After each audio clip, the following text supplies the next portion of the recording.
Aquí nos quedamos, ¿verdad?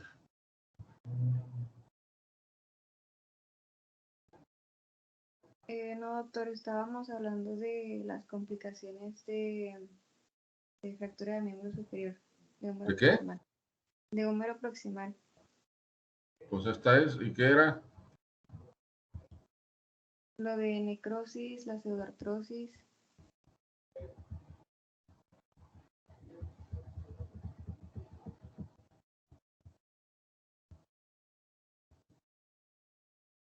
Pues aquí nos quedamos. Eso ya lo vimos, ¿verdad? Sí, eso ya, doctor. Las fracturas diaficiarias del húmero no las hemos visto.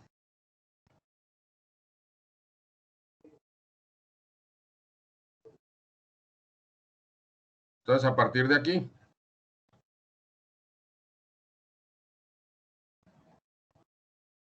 esto no lo hemos visto. Me parece que sí, doctor. O sea, a partir de ahí, creo. Bueno, entonces las fracturas diaficiarias de húmero ocurren más frecuentes por traumatismo de alta energía en jóvenes, pero en ancianos también puede ocurrir por caídas simples, por mecanismos de baja energía. El riesgo que lleva una fractura diaficiaria distal, que es la fractura de Holstein-Lewis, cuando es oblicua y espiroidea, lleva el riesgo de quedar atrapado, no espiroidea, oblicua, o espiroidea también, de las dos, lleva el riesgo de quedar atrapado o ser comprimido el nervio a nivel de la fractura. Ese es el problema cuando son de la parte del tercio distal. El tratamiento inicial de las fracturas diaficiarias de húmero, que puede ser el definitivo, es la férula en U.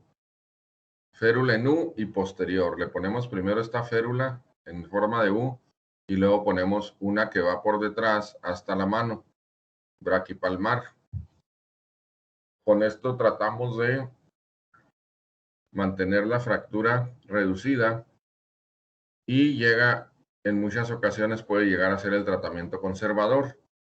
Si nosotros ponemos únicamente una férula en U, la férula generalmente cuando es del tercio medio proximal nomás va a alcanzar hasta donde está la fractura, entonces no va a inmovilizar correctamente. La férula en U debe de ir por dentro de la articulación cromio-clavicular y debe llegar casi a la axila, sin molestar en la axila, ¿verdad? Y generalmente cada vez es más frecuente el tratamiento quirúrgico de las fracturas de húmero y ahí tenemos diferentes opciones. En el adulto tenemos principalmente los clavos centromedulares y las placas. El problema del húmero en las fracturas de húmero es que el nervio radial da vuelta sobre el húmero, va unido al tercio proximal y medio del húmero y luego ya después se despega del húmero. Entonces todas estas fracturas durante su mecanismo o con la reducción o la aplicación de osteosíntesis llevamos el riesgo de lesionar el nervio radial. Este es un clavo que se mete por arriba en el troquíter, por arriba del troquíter, y este es otro clavo que se llama clavo retrógrado, que se mete por la metáfisis distal del húmero, así como vemos aquí. Este se llama clavo centromedular retrógrado. Y aquí tenemos el ejemplo de una necrosis que ya hemos visto. Las fracturas de húmero llevan el riesgo de necrosarse o de infectarse como cualquier fractura. En esta paciente, una señora que se le necrosó por infección la fractura. Se le puso un injerto de peroné, no funcionó. Se le puso un injerto de cadáver. Y aparentemente iba muy bien, pero volvió a infectarse y volvió a perder y aparentemente que ya se iba calcificando, pero se vuelve a perder. Y en los niños usamos los clavos flexibles más frecuentemente. Después los vamos a ver cuáles son, o ya los vimos inclusive. Los clavos flexibles o TENS. Bueno, eso en cuanto a las fracturas del húmero. Si una fractura del húmero no está desplazada y está en contacto, podemos tener la opción de darle tratamiento conservador. Si una fractura del húmero está muy desplazada, entonces lo mejor es el tratamiento quirúrgico. La ventaja de un tratamiento quirúrgico es que la movilización pues va a ser más temprana, ¿verdad? Pero también tiene sus riesgos, entonces hay que valorar bien si vale la pena o no la cirugía. Las fracturas del codo se dividen en las de la extremidad distal del húmero, extremidad proximal del cúbito y extremidad proximal del radio. Las fracturas de la extremidad distal del húmero son extraarticulares e intraarticulares. Las extraarticulares se refieren a las supracondilias, epicondilias, epitrocleares. Y las intraarticulares se refieren al cóndilo, a la tróclea, las intercondilias y las dicondilias o tangenciales. Y las supracondilias a su vez se dividen por extensión y flexión. La extremidad proximal del cúbito no hay extraarticulares porque todas las proximales del cúbito involucran el olecrano o la coronoides. Y la extremidad proximal del radio puede ser extraarticular cuando es del cuello del radio y las intraarticulares de la cúpula radial de la cabeza del radio. Para diferenciar si es una luxación o una fractura, cuando hay una fractura ponemos dos dedos aquí y el otro dedo aquí. El primer dedo y el tercer dedo lo ponemos aquí y el otro dedo lo ponemos aquí, el segundo. Y ahí vemos que se debe formar un triángulo. Cuando no se forma este triángulo debemos sospechar una luxación. Se llama triángulo de Hutter o Nelaton. Bueno, vamos a empezar. Primero, supracondilias que son de húmero, vamos a empezar con las distales del húmero. Supracondilias que son extraarticulares. Las epicondilias y epitrocleares que son las también extraarticulares. Las del cóndilo ya son intraarticulares. Hay una supraintercondilia que también es intraarticular. Del epicóndilo y las dicondilias o tangenciales, que son estas. Entonces, toda esta variedad podemos tener en un número. De las supracondilias son más frecuentes en niños, porque hay que recordar que esta parte del húmero está aplanada de adelante hacia atrás, como si fuera una paleta. Entonces, esta zona del húmero, como está aplanada, está muy ancha, pero está aplanada de adelante hacia atrás y fácilmente se fractura, sobre todo en los niños. Cuando un niño se cae de un pasamanos, por ejemplo, y que va a caer hacia atrás, extiende su hombro y apoya con la muñeca, apoyando hacia atrás. Entonces el codo se hiperextiende. Al hiperextenderse el codo, nos puede provocar y a recibir el golpe del piso, ¿verdad? A través de la mano, nos puede provocar una fractura por extensión, que son muchos más comunes que las fracturas por flexión, que son estas, que en el fragmento distal se desplaza hacia adelante, pero son mucho más comunes por extensión. Y las fracturas, tanto por flexión como por extensión, las divide Gartland en 3 grados o tipos. Las no desplazadas, cuando las desplazadas, pero que aún se mantiene la cortical posterior, y cuando está rota completamente la cortical anterior, posterior y todo de laterales, y hay un desplazamiento del 100%. Entonces, por ejemplo, aquí tenemos una grado 1, Gartland 1, que únicamente requiere inmovilización externa con un yeso o una férula braquipalmar. La Gartland 2, que está un poquito más desplazada, requiere una reducción cerrada. Le podemos o no poner clavos y forzosamente hay que poner una inmovilización externa con yeso. La Gartland 3 reducción cerrada contra abierta, porque en ocasiones interfieren los músculos o los tendones o la inflamación para lograr la reducción y no podemos reducirla. Entonces tenemos que hacerle abierta. Y esta tipo 3 siempre se recomienda que lleve clavos y siempre tiene que llevar inmovilización externa. Aquí tenemos un ejemplo de los clavos que se ponen. Se meten a través de la epitróclea y a través del epicóndilo. Aquí vemos cómo se están metiendo los dos clavos a través del epicóndilo, porque si los metemos por la epitróclea llevamos el riesgo de lesionar una estructura que pasa por aquí abajito de la epitróclea. ¿Cómo se llama esa estructura? A ver, tóquense la epitróclea.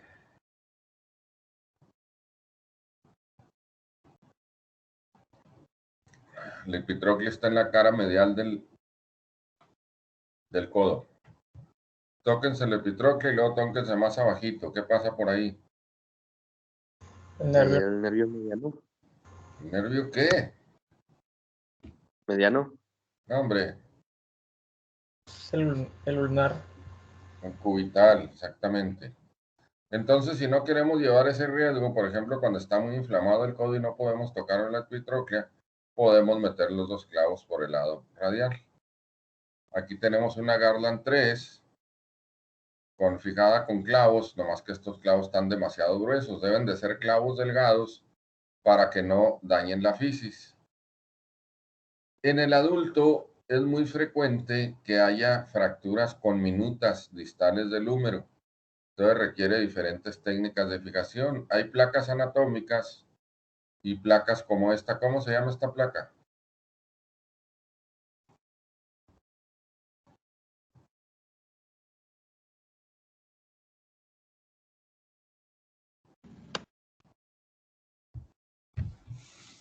¿Cómo se llama esa placa? La acabamos de ver en fracturas de clavícula. La placa anatómica. No, ¿Es la bloqueada? no.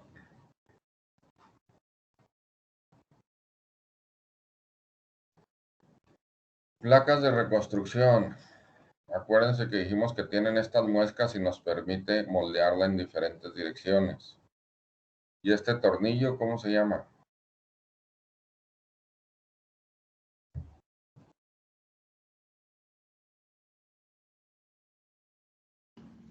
Tornillo de compresión.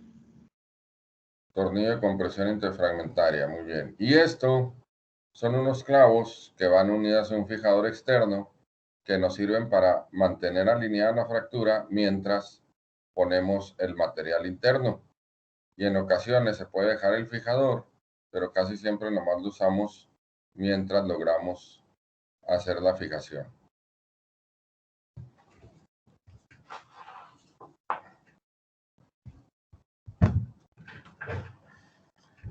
A ver, Tena.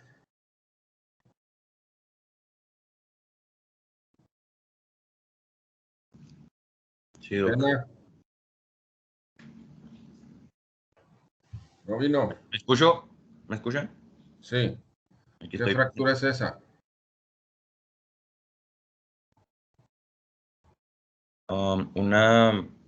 Según la clasificación de Gartland,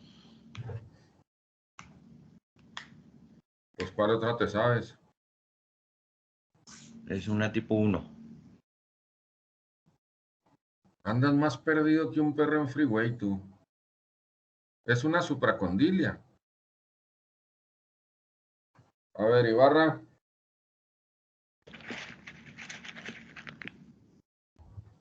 Sí, es una de la epitróclea, no, es de Se nota que no estudiaron ni la anatomía. la tróclea.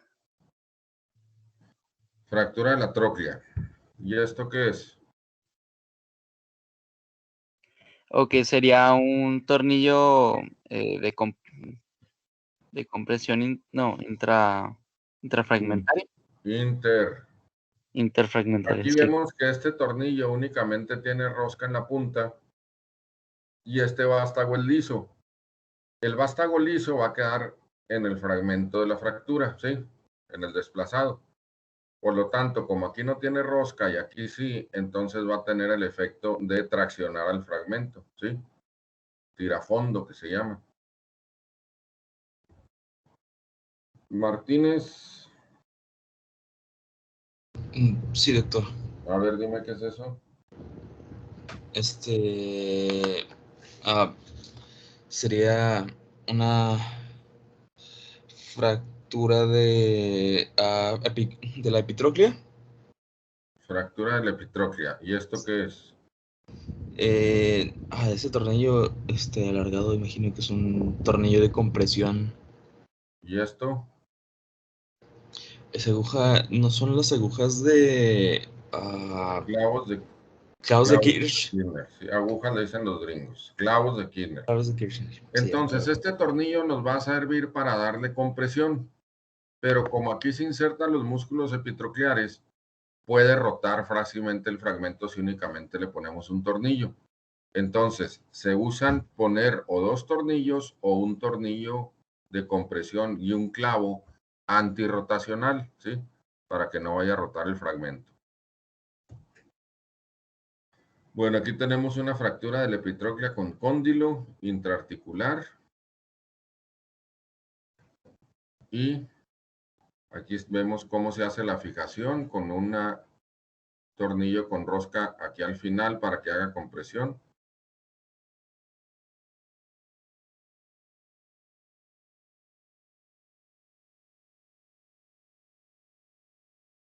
Esta radiografía es para que vean un fragmento de la epitróclea en un niño. Aquí vemos que todavía tiene fisis, es un niño. Aunque ya se estaba calcificando la epitróclea, es frecuente que en los niños, como en el caso de arriba, no se vea la epitróclea porque todavía no está calcificada y debemos de sospechar esa fractura cuando tiene dolor y equimosis y crepitación en esa zona. Si no se ve la fractura y la sospechamos, si no se ve porque todavía es cartílago, ¿qué debemos de hacer? ¿Cuál es el siguiente paso cuando tenemos duda en fracturas o queremos ver bien la estructura de la fractura?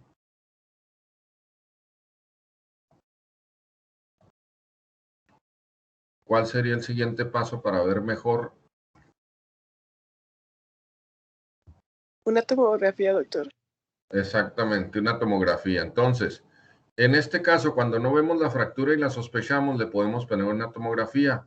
Pero también, si no tenemos la opción de la tomografía, debemos operarlo.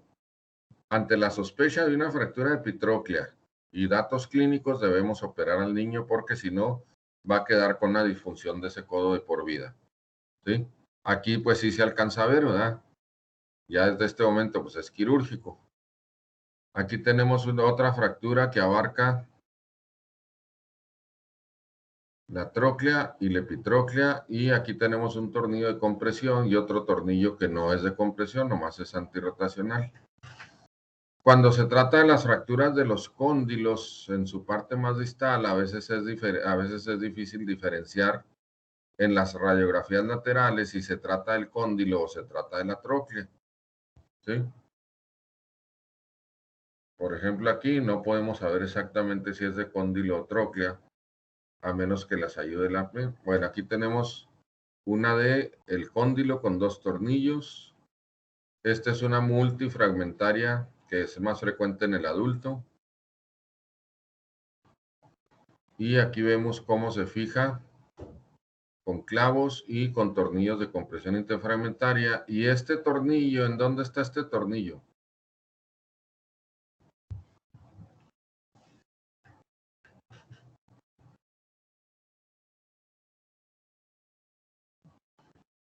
¿En dónde está ese tornillo metido? ¿En la fisis? No. A ver, Cázares, Sí, doc. ¿qué es esto? Ese se supone que es el radio. ¿Se supone o es el radio? Es el radio. Ah, ¿y esto? Es el cubito. ¿En dónde está este tornillo? Dentro del cubito intramedular. ¿Y Bueno, por qué tiene un tornillo en el cúbito si no se fracturó el cúbito? Cuando abordamos un húmero distal, una fractura compleja multifragmentaria, intraarticular como esta, aquí vemos lo intraarticular, el abordaje del codo se hace por la cara posterior. Si hacemos por la cara anterior, llevamos mucho riesgo de lesionar el paquete vasculonervioso. Entonces, lo que tenemos que hacer es una osteotomía, como vemos aquí. Hacemos una osteotomía del olecranon para poder ver perfectamente las superficies articulares del húmero, ¿sí? Entonces, una vez que hacemos la osteotomía, podemos fijarla con un obenque o con un tornillo de compresión como este, ¿sí? Entonces, no tenía fractura en el olecranon, pero se le hizo una osteotomía para poder alinear bien los fragmentos del húmero que nos tapa el olecranon para verlos, ¿de acuerdo? Bueno, las fracturas del olecranon dijimos que todas son intraarticulares, ¿sí? Y de la povis coronoides.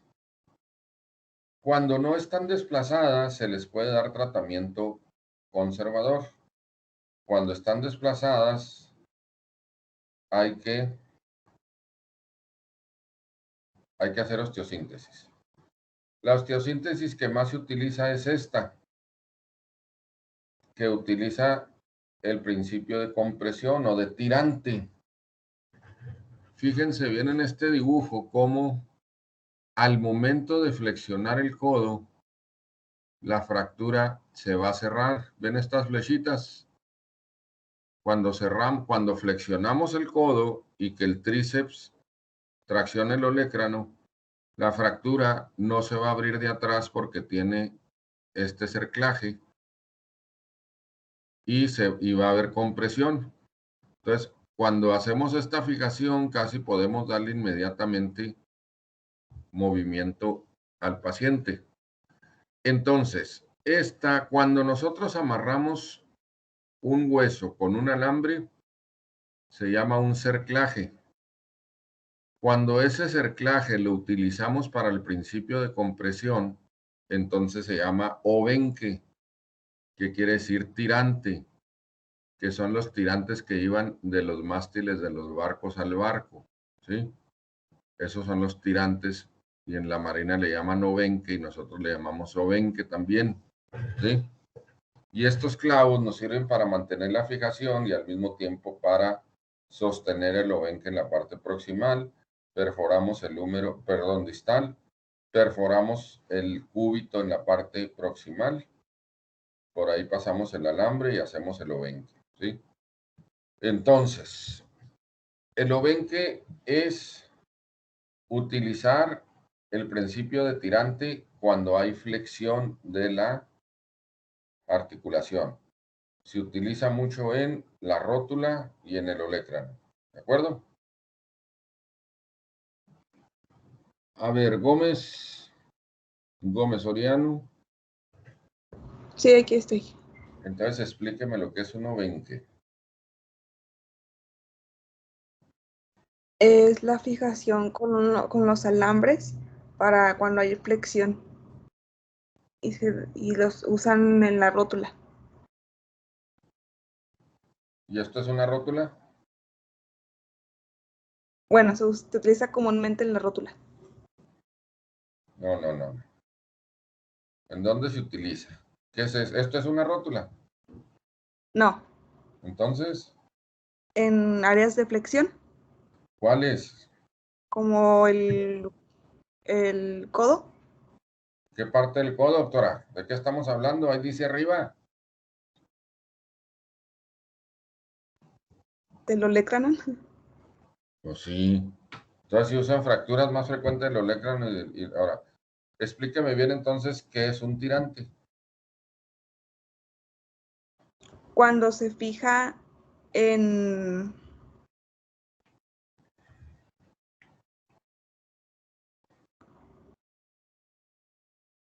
Ay. Cuando se fijan las partes fracturadas y van a ser como un, ay, no sé cómo es, como un resorte, para que cuando haya flexión, mantenerlo, bueno, es un cerclaje que va a tener el principio de compresión. Sí. Entonces hay diferentes principios, en la ortopedia hay diferentes principios en la osteosíntesis. El de sostén, el de fijación externa, el de tirante, el de placa puente, muchas cosas. Este es uno de ellos. El de tirante es un principio que se refiere a que las fuerzas de flexión las vamos a convertir en fuerzas de compresión, ¿sí? A través de un cerclaje. Otra manera de tratar estas fracturas es con placas que ahorita les hablo. Este tipo de placas es una placa tercio de caña que tiene forma de un tercio de tubo y le cortamos la punta, le hacemos unos piquitos y la enterramos aquí en el hueso, pero ya casi no se usa porque ya hay placas anatómicas para húmero, para olecranon.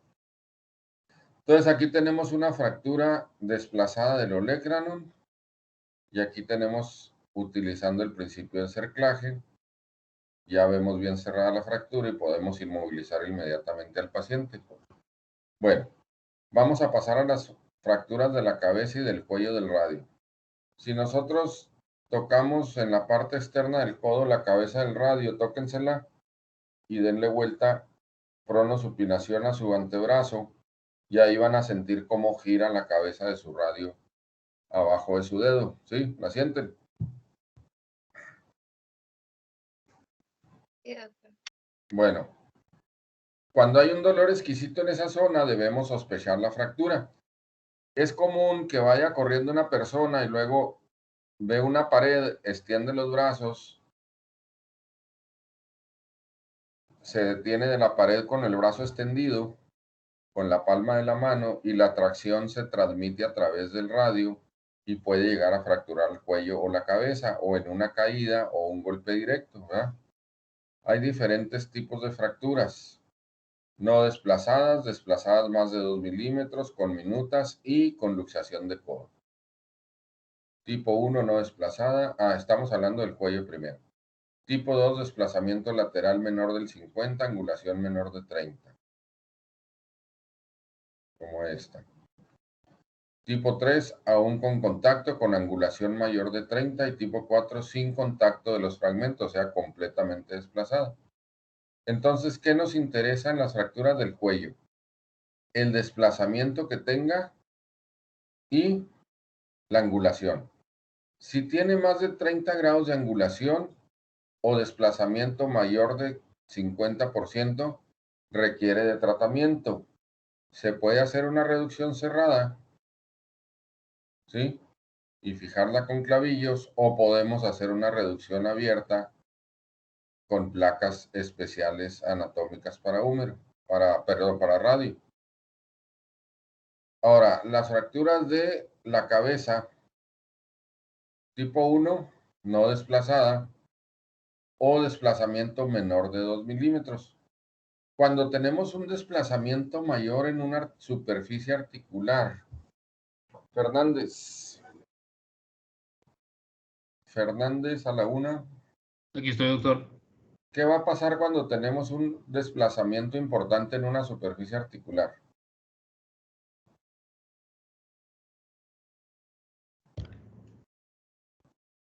Ya lo habíamos mencionado. No recuerdo, doctor. Va a haber una degeneración del cartílago, lo que se llama artrosis. Una artrosis es una degeneración del cartílago, entonces no podemos permitir más de 2 milímetros porque nos va a dar una artrosis. Tipo 2, fractura marginal, desplazada más de 2 milímetros, a menudo con fragmento único. Fractura con minuta total y articular, ¿sí? Y fractura con luxación. Aquí vemos la fractura del cúbito del radio con luxación radiohumeral próxima, radiohumeral. Entonces, aquí vemos un cuello. Mande. Tengo una pregunta. ¿cómo es que va, o sea, por qué ocurriría la artrosis en ese, o sea, en ese movimiento?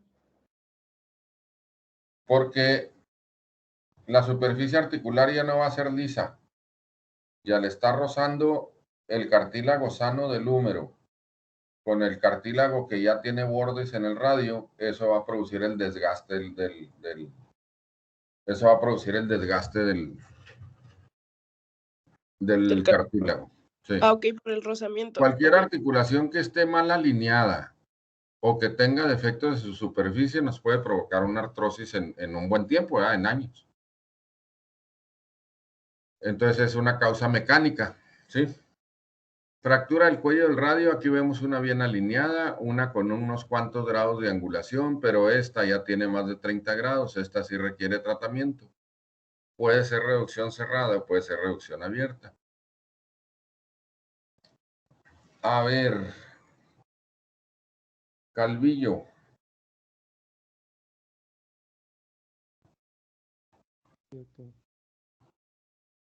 Calvillo, dame un diagnóstico de esta fractura. Nadie hable, por favor. El que sepa, que se quede callado.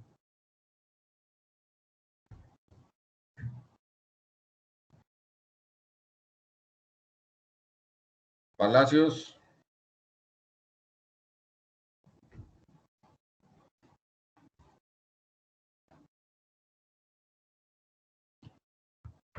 Palacios, ¿vino o no vino? Sí.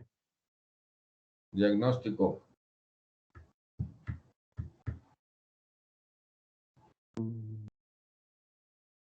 León.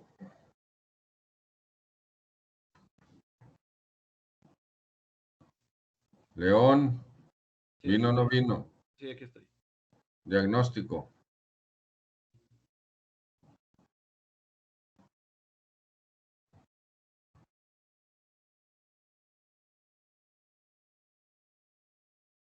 Bueno, ¿quién me va a dar el diagnóstico?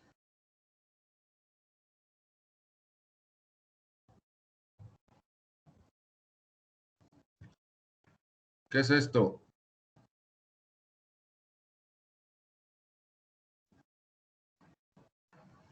¿Qué es esto?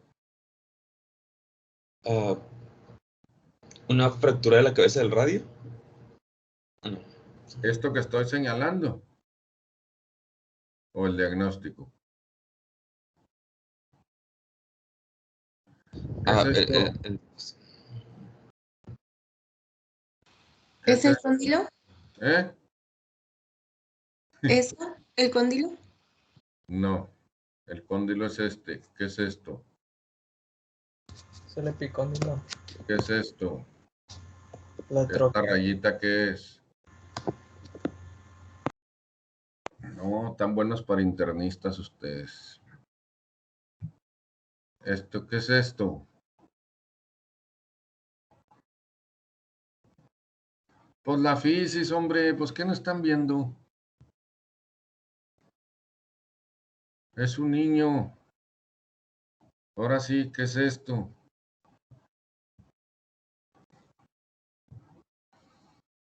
Tengo desde el 2006 dando clases. De todos esos grupos,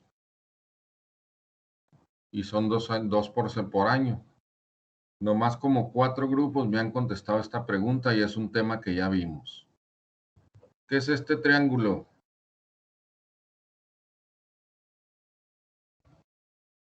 El de Angola. Entonces, ¿qué diagnóstico es? Salter Harris 2. Pues les estoy diciendo que es un niño, hombre. Les estoy señalando las fisis, les estoy diciendo que son las fisis, y todavía si no entienden. Pues es una Salter Harris tipo 2. ¿Qué es esto? Salter Harris tipo 2 desplazada. Esto, diagnóstico.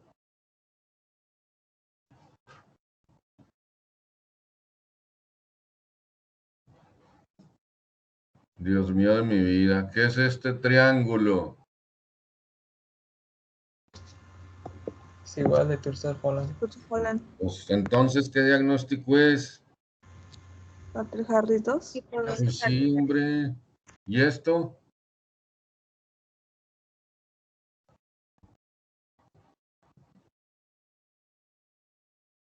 ¿Qué Es está una- marcando esta lesión? ¿Eh? Es una 4. Muy bien. ¿Y esta? Bueno, esta no parece que está en la fisis. Muy bien. Digo, muy mal.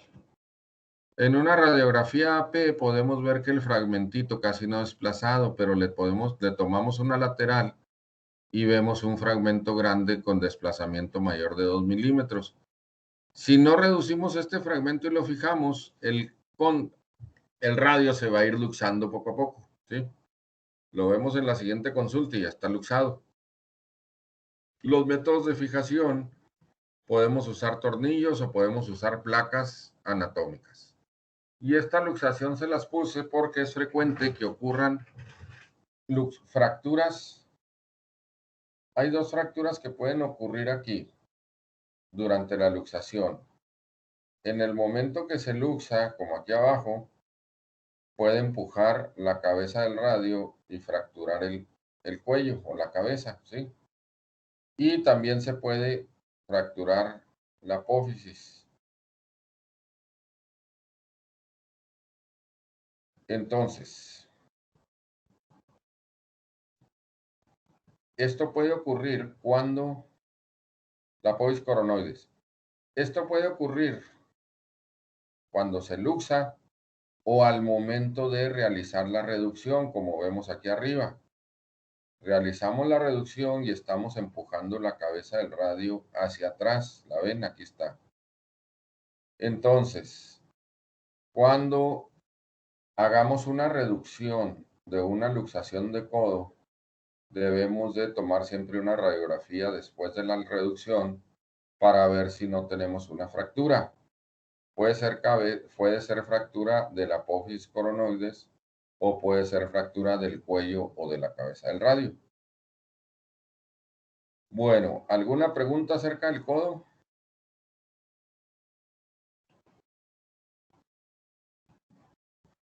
Pónganse a analizar y hagan un resumen del tratamiento de cada una de las fracturas. Y para el viernes, si hay dudas, me las preguntan, ¿sí? No se queden con dudas porque luego reprueban el examen.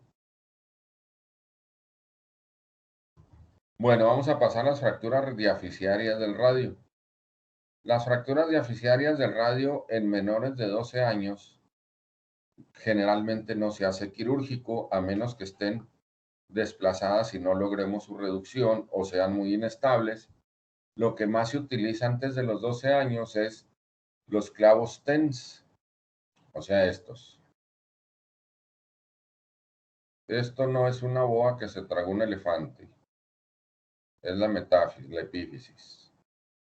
Aquí tenemos la fisis y aquí tenemos la metáfisis. ¿Qué significa esto? Que el clavo flexible o TENS debe entrar por la metáfisis sin lesionar la fisis, ¿de acuerdo? Esto se utiliza hasta los 12 años. En el cúbito sí podemos meterlos por la parte proximal porque la parte proximal no tiene tanta importancia el crecimiento con la fisis. Entonces, pero acuérdense que los clavos TENS ya habíamos dicho que aparte requieren de una fijación externa, ¿sí? Como una inmovilización externa, como un yeso o férula, porque en sí los clavos no dan la suficiente estabilidad de una fractura. En los niños mayores de 11, 12 años, ya requerimos de una fijación más estable porque es más frecuente que haya pseudoartrosis. Entonces aquí utilizamos las placas DSP. Madero. Sí, doctor. ¿Qué quiere decir placa DSP?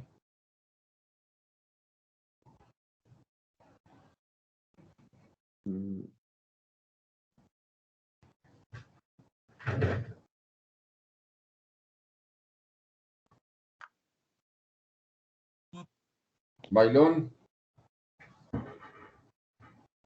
Sí, doctor.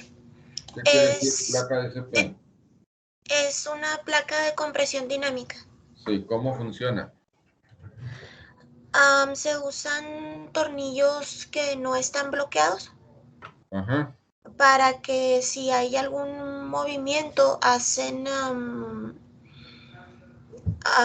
¿cómo lo explico? Se levantan los tornillos que no están bloqueados, se No, levantan. no. Es que no. ¿Por qué se llama compresión dinámica? ¿Cómo es que hace compresión? Ok. Sí, perdón. Porque al momento de no estar bloqueados los tornillos, hacen, no sé, empujan el... No sé cómo explicarlo. A ver, Acosta. Sí. Maine, ¿es verdad? Sí. Se supone que tienen agujeros asimétricos y Sí. eso les permite conseguir compresión unidireccional. Entonces la explicación es que el orificio, no el agujero, el orificio de la placa tiene forma ovalada y tiene un declive. Y la cabeza del tornillo también tiene declive. Al topar estos dos declives van a empujar la placa. Y al empujar la placa, pues van a empujar la fractura del otro lado, ¿sí? Es cuando viene la compresión. Muy bien.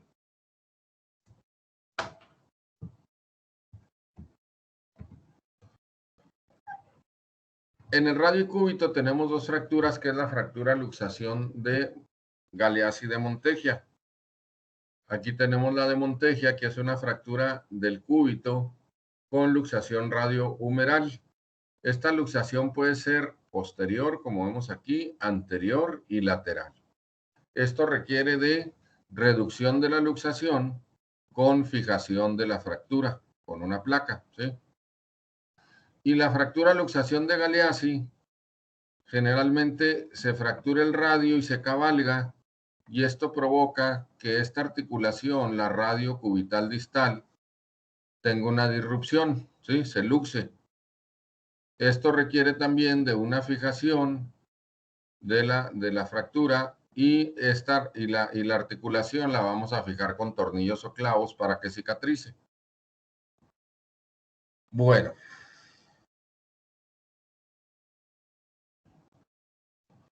Las fracturas del radio distal. ¿Alguna pregunta sobre las fracturas de radio cúbitos diaficiarias? ¿Ninguna? Bueno, las fracturas del radio distal son de las más frecuentes que vemos aquí en el hospital. Y se clasifican en metafisiarias únicas, metafisiarias con un trazo de fractura hacia la articulación radiocarpal, metafisiarias con un trazo de fractura hacia la articulación radiocubital y metafisiarias y epifisiarias con trazos de fractura múltiples hacia la articulación radiocarpal y la radiocubital. Digo, sí. ¿De acuerdo? Y se clasifican pares y nones.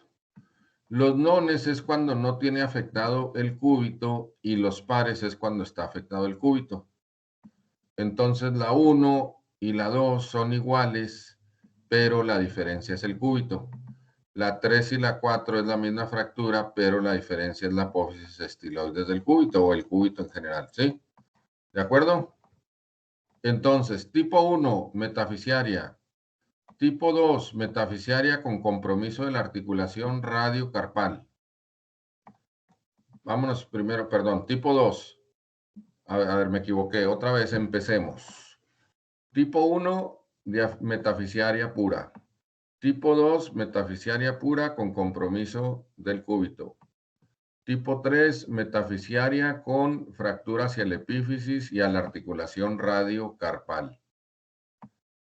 Tipo 4, metáfisis, epífisis, radiocarpal y cúbito. Tipo 5, metafisiaria con compromiso de la articulación radiocubital distal. Distal, porque también hay una proximal. La misma, pero con compromiso cubital de la apófisis estiloides. Y la compleja o afectadas ambas articulaciones. Y la 7, la 8, con compromiso del apófisis estiloides. Bueno, esta es la articulación, esta es una de las clasificaciones que más utilizamos nosotros. Hay otras clasificaciones más antiguas que ya no se usan, pero hay que conocerlas porque no sé por qué las siguen preguntando en el examen en el ENAR. La fractura de Coles pues viene siendo una tipo 1 con un desplazamiento angular anterior o desplazada posteriormente el fragmento, angulado hacia adelante. Y el fragmento proximal desplazado hacia atrás. La fractura de Smith es lo contrario, ¿sí? Desplazamiento anterior. La fractura de Barton es una fractura que únicamente compromete una parte de la fisis, digo, de la metáfisis y de la epífisis. Y la fractura de Hutchinson o de Schoeffer es de la apófisis estiloides del radio. Estas menciones radiográficas no le vamos a hacer mucho caso, nomás hay una que nos interesa que es, ahorita la vamos a ver. Estos criterios también están muy clavados. Esto también, ahorita vamos a llegar a lo importante. Miren, esto es lo importante que se deben de aprender. Una fractura puede estar impactada, como esta, que si vemos la radiografía lateral, aquí vemos, cuando vemos una AP, vemos que hay acortamiento del radio. Si trazamos una línea entre las apófisis estiloides, siempre la apófisis estiloides es casi 1 centímetro más larga o más distal que la del cúbito, la del radio que la del cúbito. Y aquí vemos que las apófisis estiloides están al mismo nivel, ¿sí? Este se llama índice estiloideo, biestiloideo, ¿sí? Entonces, cuando están al mismo nivel o tiene menor de 1 centímetro menos alta la apófisis del radio, quiere decir o que hay impactación, como en este caso, o que está desplazada y cabalgada, ¿sí? Una de las dos. Aquí en una radiografía P no podemos saber exactamente si está nada más impactada o está cabalgada. Cuando vemos la lateral ya vemos claramente que sí se trata de una impactación. Y aquí en la lateral vemos claramente que sí está cabalgada, ¿verdad? Entonces, lo que importa es el índice bioestiloideo, que si no es más largo el radio que el cúbito normalmente no se articula con el carpo, pero en el momento que se acorta el radio va a haber un choque a este nivel del cúbito con el carpo y eso va a provocar muchas molestias. ¿Qué debemos de hacer? Recuperar ese índice bioestiloideo por medio de tracción del radio para recuperar o descomprimir o desimpactar o quitar o reducir el cabalgamiento, ¿sí? Entonces, lo más frecuente que hacemos es una tracción y contratracción.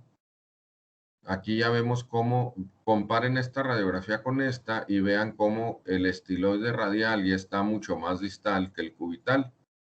Y luego la vamos a fijar con clavos. Estos clavos aquí están mal puestos, estos clavos deben de ir hacia la metáfisis y puede ir uno hacia el cúbito. Esa es una manera de tratarla. Otra manera de tratarlas es con placas. Utilizamos las placas cuando ya son fracturas generalmente de este tipo, intraarticulares, ¿sí? Ya cuando son intraarticulares y hay un cabalgamiento importante, va a ser difícil reducirlas cerrado. Entonces ya cuando son intraarticulares, preferimos el método abierto. Y esta es una manera de quitar la compresión.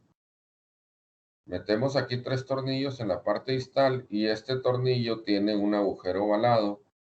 Ponemos el tornillo sin apretarlo, empujamos la placa hacia allá, corregimos la compresión y ya que está corregida la compresión, entonces apretamos este tornillo y ponemos los demás. Eso nos ayuda a la distracción de la fractura. Otros métodos, puros clavos, tornillos, placas anatómicas especiales para fijar varios fragmentos. ¿Sí? Aquí vemos una fractura conminuta que afecta las dos articulaciones. Y otro método es la fijación con clavos por medio de un fijador externo para mantener la distracción y la ligamentotaxis. Acuérdense que la ligamentotaxis es la reducción de los fragmentos al traccionar los ligamentos que van aquí en la muñeca, que nos ayudan a hacer la reducción. Entonces, si queremos mantener la tracción constante, lo que pasa es que a veces damos tracción, ponemos los clavos y al momento que quitamos la tracción, se vuelve a desplazar. Entonces, si está muy inestable, es mejor dejarle un fijador externo y los clavos. Aquí vemos otro ejemplo. Damos la tracción, colgamos la mano y le ponemos un peso en el codo para darle tracción o le traccionamos nosotros mismos. Vemos cómo se desimpacta porque esta está impactada. Metemos unos clavos y ponemos un fijador externo para que no se vuelva a impactar. Otra placa anatómica. Aquí vemos una fractura intraarticular maltratada con un escalón mayor de 2 milímetros que nos va a dar una artrosis, inclusive uno de los clavos estaba por fuera de la fractura. Y cuando hay una consolidación viciosa, pues vean, el índice biestiloideo está muy disminuido, esto le va a provocar dolor. Vamos a tener que hacer una osteotomía, hacer más largo el radio y poner un injerto. Entonces, ¿cuáles son las opciones de tratamiento en una fractura de radio distal? Cuando es una tipo 1, podemos únicamente hacer una reducción cerrada y ponerle yeso cuando son bastante estables, ¿sí? Cuando no se conservan estables y se desplaza muy fácilmente, ponemos los clavos, ¿sí? De la tipo 2 en adelante, podemos intentar una reducción cerrada con clavos y si no, nos vamos a las placas a los fijadores externos, ¿sí? Entonces tenemos reducción cerrada con clavos, reducción cerrada sin clavos, reducción cerrada, bueno, en todas aplica eso. Y la siguiente paso es reducción abierta con placa o reducción abierta con clavos, perdón, reducción cerrada con clavos y fijador externo. Entonces tenemos múltiples opciones y todo va a depender de la clasificación y de la estabilidad y de la impactación, ¿verdad? Ya lo que queramos usar. Generalmente yo antes hacía únicamente reducción cerrada en las tipo 1, pero es frecuente que se desplacen o se impacte nuevamente. Entonces ya siempre, aunque sea tipo 1, les pongo clavillos.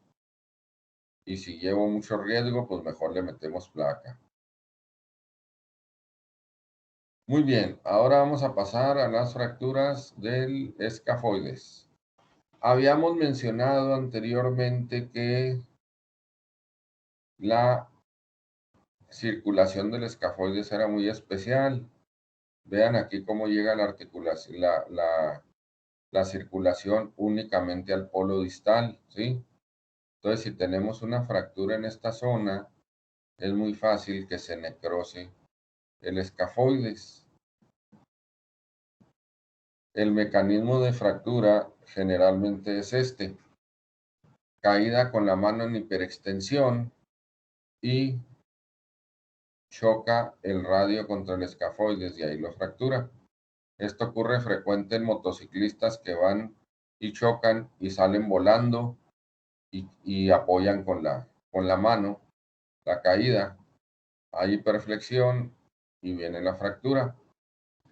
Las fracturas del escafoides no siempre son fáciles de diagnosticar.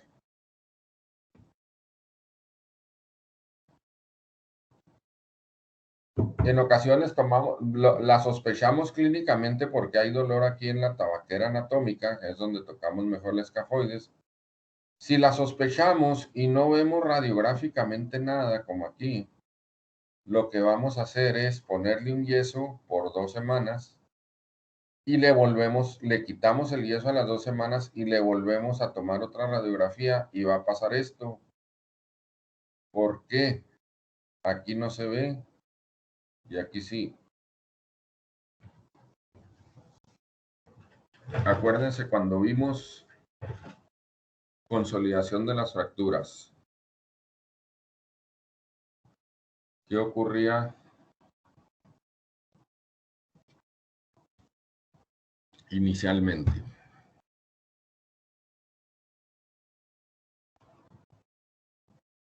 Porque va a haber reabsorción de las células muertas y del tejido muerto a este nivel.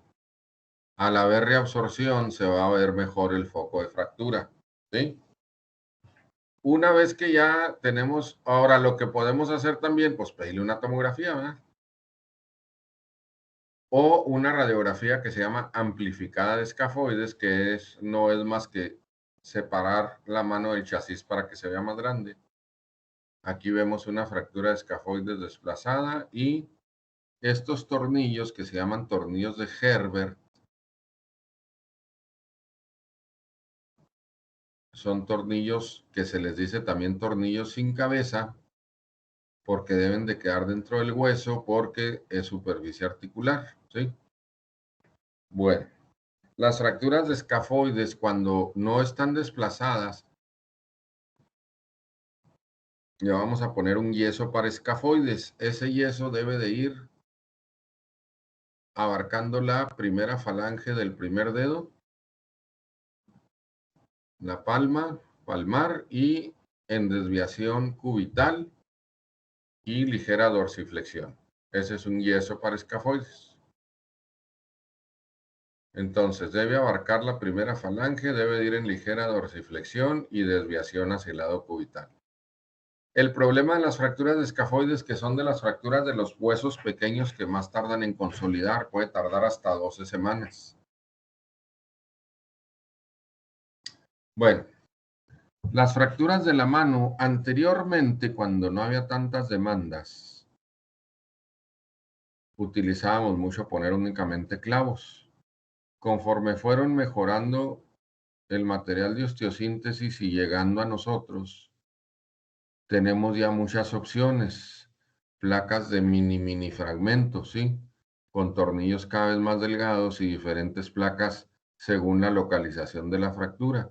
Entonces aquí vemos una placa recta, una placa en T, un clavo grueso, otro más delgado, una placa condilia como esta que trae este piquito para meterle en los cóndilos del metacarpiano, ¿sí? Entonces ya la mano es más frecuente que se utilice fijación.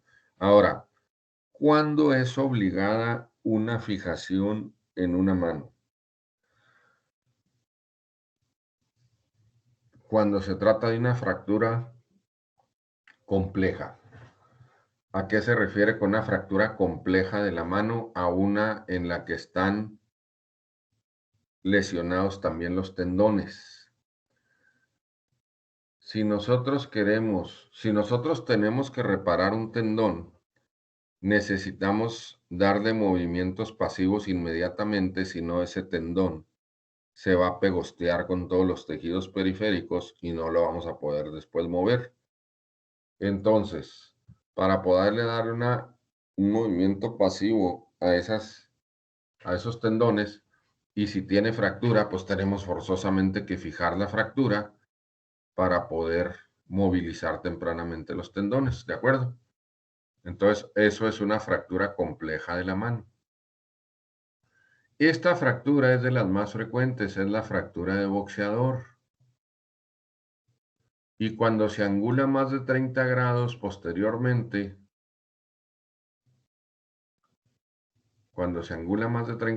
se requiere de reducción.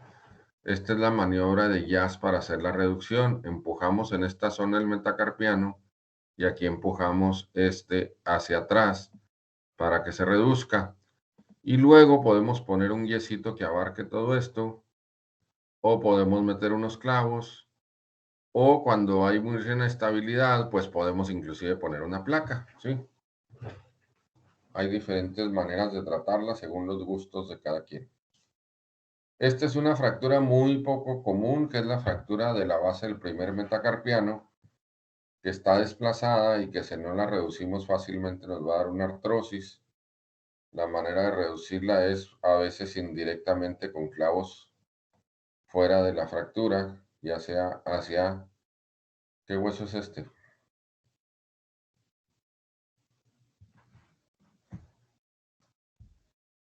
¿Qué hueso es este? Trapecio. Trapecio, muy bien. Entonces podemos fijarla con el trapecio y podemos fijarlo con el segundo metacarpiano. ¿Sí? Reducir la fractura o podemos meter clavos directamente ahí. Muy bien, hasta aquí terminamos con fracturas de la extremidad superior. Pónganse a estudiar y revisen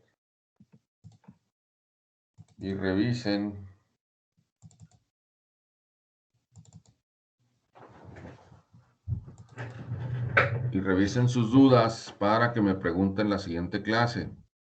Revisen todas sus clases y saquen sus dudas para que a la hora del examen no anden batallando. A continuación, fractura de extremidad superior, fracturas de la pelvis y del acetábulo y fracturas de la extremidad inferior. Bueno, si terminamos con las fracturas de la pelvis y el acetábulo el viernes, empezamos con fracturas de la extremidad inferior. ¿De acuerdo? Pónganse a estudiar, disipen dudas, porque el examen es muy difícil. Y peor cuando lo hacemos así en línea. Yo creo que el examen sí lo vamos a hacer presencial, ¿eh? Ya me tocó la experiencia de hacerlo en línea y resulta que todo el mundo aprueba. Se la saben de todas con acordeón. Entonces lo hacemos presencial en un salón de la universidad donde nos den un buen espacio para estar. Ahí les aviso después. Por mientras nos vemos el viernes. Nos vemos el viernes. Muy bien. Hasta luego. Gracias. Dale, hasta luego, Doc. Gracias, doctor. Vale, hasta el viernes. Hasta luego.